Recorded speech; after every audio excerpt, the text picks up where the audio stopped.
സ്കോക്ക് എന്തൊക്കെയുണ്ട്? സുഖം. ഇത് ബേസിൽ ജോസഫിൻ്റെ കുഞ്ഞിരാമായണത്തിലെ ഒരു എപ്പിക് സീനിലെ എപ്പിക് ഡയലോഗ്സാണ്. പക്ഷെ ഇതല്ല, ഇത് സിനിമയുടെ പേരാണ്. സുഖമാണോ? സുഖമാണ്. Writer director Arunlal Ramendran. Music and original score ചെയ്തിരിക്കുന്നത് നിപിൻ ബസന്താണ്.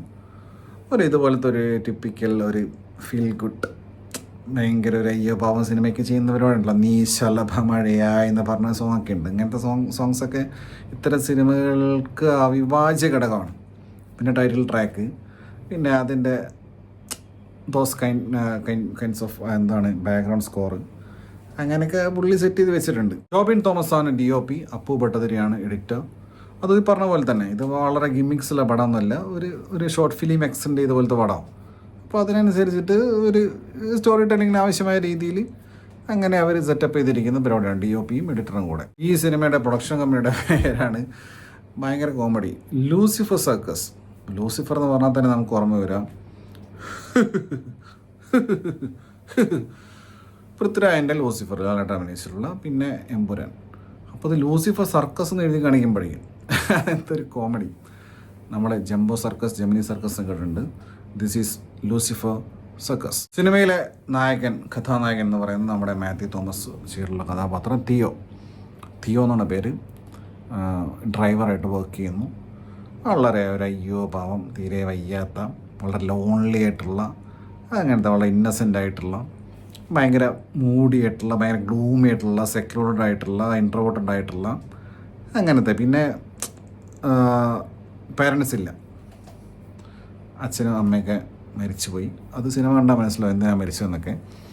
അപ്പോൾ അതൊക്കെ ഭയങ്കര ക്ലീഷയുടെ അങ്ങേത്തലയാണ് കുട്ടിക്കാലം എന്നൊക്കെ പറയുന്നത്. പക്ഷേ ഈ മാത്യുവിൻ്റെ കുട്ടിക്കാലം അഭിനയിച്ച ചൈൽഡ്, ആ ഒരു ആർട്ടിസ്റ്റ് നന്നായി ചെയ്തിട്ടുണ്ട്.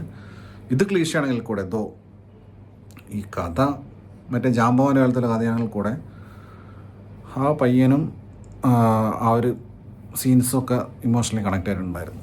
അപ്പോൾ മാത്യുവിൻ്റെ കാര്യം പറഞ്ഞാൽ മാത്യുവിന് വയ്യ ഇൻ ദ സെൻസ് അങ്ങനത്തെ കഥാപാത്രം, നിർവികാരനായിട്ടുള്ള ഭയങ്കര അങ്ങനത്തെ ഒരു പരിങ്ങിയ കഥാപാത്രം. മാത്യുവിന് കേക്ക് വാക്കുക അത്, കാരണം പുള്ളി അങ്ങനത്തെ ഒരു കഥാപാത്രങ്ങൾ ചെയ്തിട്ടുള്ള ആളാണ്. അപ്പോൾ അത് പുള്ളി അങ്ങനെ തന്നെ ചെയ്തു വെച്ചിട്ടുണ്ട്, തിയോ എന്ന് പറയുന്ന കഥാപാത്രം. പിന്നെ ജഗദീഷ് ചെയ്ത കഥാപാത്രം, പുള്ളി പ്രോമിനൻ്റ് റോളാണ്, ത്രൂട്ടർ റോളാണ്. പുള്ളി ഒരു റിട്ടയർഡ് CA ആയിട്ടാണ്. പക്ഷേ അതിൻ്റെ ഒരു ട്രെയ്റ്റ്സും അതിൻ്റെ ഒരു ന്യൂആൻസസും കാണാനില്ല. അത് റിട്ടയർഡ് CA എന്ന് പറയാൻ നമുക്കല്ല, അത്രയും ഒരു പോലീസ് സർവീസിൽ അത്രയും എക്സ്പീരിയൻസ്ഡ് ആയിട്ടുള്ള, അത്രയും മറ്റേ രഞ്ജി പണിക്കര ഭാഷയിൽ പറഞ്ഞ തായം കളിച്ചിട്ടുള്ള ഒരാളെ ബിഹേവ് ചെയ്യുന്ന പോലെ നല്ല എനിക്ക് ഫീൽ ചെയ്തിട്ടുള്ളത്. അതെനിക്ക് ഭയങ്കര അത്ഭുതമായി തോന്നി. കാരണം ഭയങ്കര അയ്യോ ഭാവമായിട്ട് തന്നെ. അതായത് ഈ സിനിമ ബേസിക്കലി പറയുന്നത് ഒറ്റപ്പെടുന്ന മനുഷ്യരുടെ, ആരും ഇല്ലാത്ത, ഒന്നുകിൽ കുടുംബത്തിലാളുകൾ മരിച്ചു പോയിട്ടുള്ള, കുടുംബത്തിലാളുകൾ ആരെന്നറിയാത്ത, പിന്നെ അറിഞ്ഞിട്ടും അവർ നമ്മളെ പല കാര്യങ്ങളും ഉപേക്ഷിക്കപ്പെട്ട അങ്ങനത്തെ മനുഷ്യന്മാരുടെ അത് ഒരു അവസ്ഥയാണത്. അതാരും ഇല്ലാതായി കഴിഞ്ഞാൽ, നമുക്ക് സംസാരിക്കാൻ ഒരാളില്ലാതായി കഴിഞ്ഞാൽ, നമുക്കൊരു കാര്യം ഷെയർ ചെയ്യാൻ ഒരാളില്ലാതായി കഴിഞ്ഞാൽ നമ്മൾ വല്ലാതെ ഒരു തുരുത്തിൽ നമ്മൾ ഒറ്റപ്പെട്ട എൻഡ് ഓഫ് ദ ഡേ മനുഷ്യൻ ഒറ്റയ്ക്കാണ്, നമുക്ക് ആരും ഉണ്ടാവില്ല എന്നുള്ള ഒരു സാധനം ഈ സിനിമ ഒരു ലെയറിൽ പറഞ്ഞു വെക്കുന്നുണ്ട്. That portion is fine. പക്ഷെ അതിനപ്പുറത്തേക്ക് ഇതിൽ വേറെ ഒരു പരിപാടിയുണ്ട്.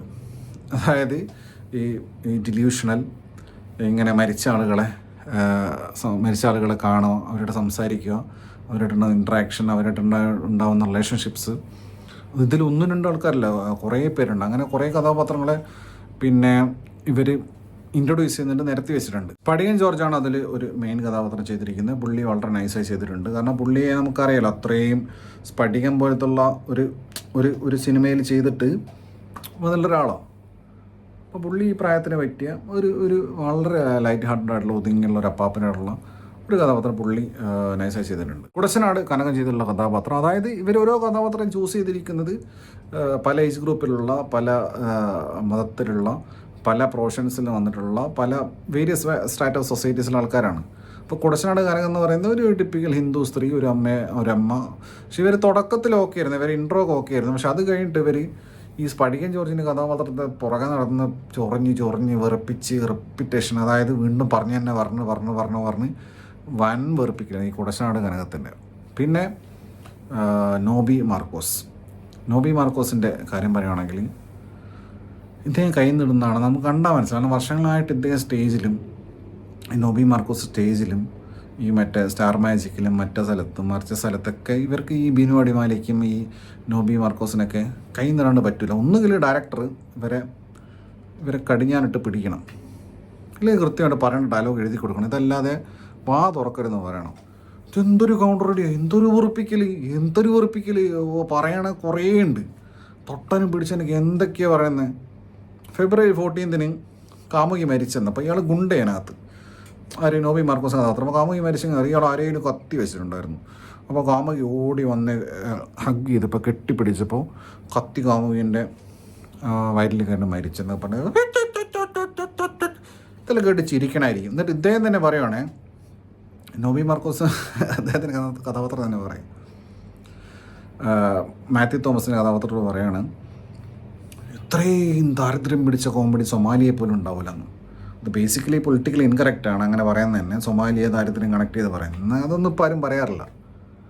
എന്നിട്ട് പോലും പറയാണ് ഞാൻ പറയാണ് ഇത്രയും ദാരിദ്ര്യം പിടിച്ച കോമഡി സൊമാലിയെ പോലും ഉണ്ടാവില്ലെന്ന് പറഞ്ഞ നോബി മാർക്കോസെ, നിങ്ങളുടെ കഥാപാത്രം പറഞ്ഞാണെങ്കിൽ അല്ലെങ്കിൽ നിങ്ങൾ പറഞ്ഞ ഞാൻ പറയുകയാണ്, ഇതിലും ദാരിദ്ര്യം പിടിച്ച കോമഡി ചെയ്യുന്ന പരിപാടി ലോകത്ത് പറയില്ല. വെറുപ്പിച്ച് കൈ തന്നിട്ടുണ്ട്. മണിക്കൂട്ടൻ ഒരു സീനിലേ വന്നു പോകുന്നുള്ളൂ. അത് പുള്ളി നൈസായി ചെയ്തിട്ടുണ്ട്. കാരണം അങ്ങനത്തെ ഒരു സീനായിരുന്നു. പുള്ളി നൈസായി ചെയ്തിട്ടുണ്ട്. പുള്ളി കുറച്ചും കൂടെ ഉണ്ടാവും ഞാൻ പ്രതീക്ഷിച്ചിരുന്നു, പക്ഷേ പുള്ളി ഉണ്ടായിട്ടില്ല. പിന്നെ ഇപ്പോൾ എല്ലാ സിനിമയിലുള്ള നമ്മുടെ ബിനോ നത്ത്, പുള്ളി ഒരു കണ്ടംപററി റാപ്പറായിട്ടാണ് പുള്ളി നൈസായി ചെയ്ത് പോയിട്ടുണ്ട്. പ്രത്യേകിച്ച് കുഴപ്പമൊന്നും ഉണ്ടായില്ല. അഖിൽ കൊവലിയൂർ ഒരു റോൾ ചെയ്തിട്ടുണ്ട്. പുള്ളിക്ക് ഡയലോഗ്സ് ഒക്കെ കുറവാണ്. പുള്ളി ഒരു തബലിസ്റ്റായിട്ട് തബലയടിക്കും, അതുകൊണ്ട് വലിയ കുഴപ്പമുണ്ടായിട്ടില്ല. കാര്യമായിട്ട് വാ തുറന്നിട്ടില്ല. അങ്ങനെ തബലയടിച്ച് അങ്ങനെ അങ്ങ് പോയിട്ടുണ്ട്. പിന്നെ ഇതിൽ മത്സരിച്ച് വെറുപ്പിച്ചിട്ടുള്ളത് ഇതിൽ ജൂനിയർ ആർട്ടിസ്റ്റുകൾ. അതായത് ഇതിൽ കുറേ മരണ വീട് കാണിക്കുന്നുണ്ട്. അപ്പോൾ മരണ വീട്ടിൽ തർക്കം നടക്കുക. അത് ഒരു സീനല്ല, ഒരു മരണ വീടല്ല, 2 മരണ വീട്. അതായത് ഇങ്ങനെ തർക്കിക്കുക പരസ്പരം, ഒരു തയ്യൽ മെഷീന് വേണ്ടിയിട്ട്, ഒരു സ്വത്തിന് വേണ്ടിയിട്ട്. അപ്പോൾ എന്തുവാ കാണിക്കുന്നേ? ഇങ്ങനെ പരസ്പരം അങ്ങോട്ടും നിന്നിട്ട് ഇങ്ങനെ പറഞ്ഞുകൊണ്ടിരിക്കുക. എന്ത് ആർട്ടിഫിഷ്യൽ ഡയലോഗ് ഡെലിവറി? ഇതാരാണ് ഡബ് ചെയ്ത്? അവരെന്നാണോ അല്ല വേറെ ആരെങ്കിലും ആണോ? മരണ വീട്ടിൽ സംസാരിക്കും. എന്തെങ്കിലും ഒരു നാച്ചുറൽ ആയിട്ടുള്ളൊരു ഫ്ലോയോ എന്തെങ്കിലും ഒരു സംഭവം വേണ്ടേ? ഇതിങ്ങനെ സ്റ്റാർട്ട് ആക്ഷൻ ക്യാമറ പറഞ്ഞിട്ട് തുടങ്ങിക്കൊന്ന് പറഞ്ഞിട്ട് അങ്ങോട്ട് പറഞ്ഞു കളിക്കുക. കറക്റ്റ് സിനിമ ആണോ മനസ്സിലാവും. എന്തൊരു ബോറാണത്, എന്തൊരു അരോചകമാണത്, വന്നവരാത പരിപാടി. പിന്നെ ഇതിലെ നായികയായിട്ടുള്ള ദേവിക സഞ്ജയ്, ഒറ്റ വാക്ക് പറയാൻ ഡീലിലു ഫ്രം മീശോ. അതായത് പുള്ളിക്കാരുടെ കഥാപാത്രം ഒരു ലോജിക്കില്ലാത്ത കഥാപാത്രം. ഇത്തരം സിനിമകൾ ലോജിക്ക് നോക്കണമെന്ന് വെച്ചാൽ ഓൾറെഡി ഇങ്ങനത്തെ പരിപാടിയാണ്. അപ്പോൾ ഡിലൂഷണൽ പരിപാടിയാണ്. ഇങ്ങനെയുള്ള ഒരു ഫാൻറ്റസി കൈൻഡ് ഓഫ് പരിപാടിയാകുന്ന സമയത്ത് ലോജിക്ക് നോക്കണമെന്ന് വെച്ചാൽ ലോജിക്ക് നോക്കണം. പക്ഷേ എന്നാലും അതിനകത്തൊരു ലോജിക്ക് വേണ്ടേ, ഒരു കോൺസിസ്റ്റൻസി വേണ്ടേ? അതുമില്ല.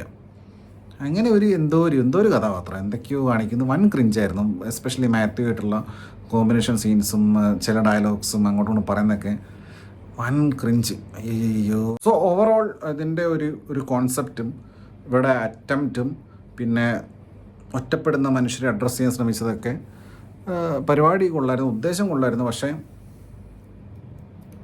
ഒത്തില്ല. കാര്യമായിട്ട് അങ്ങ് സുഖമാണെന്ന് ചോദിച്ചു കഴിഞ്ഞാൽ വലിയ സുഖമില്ല.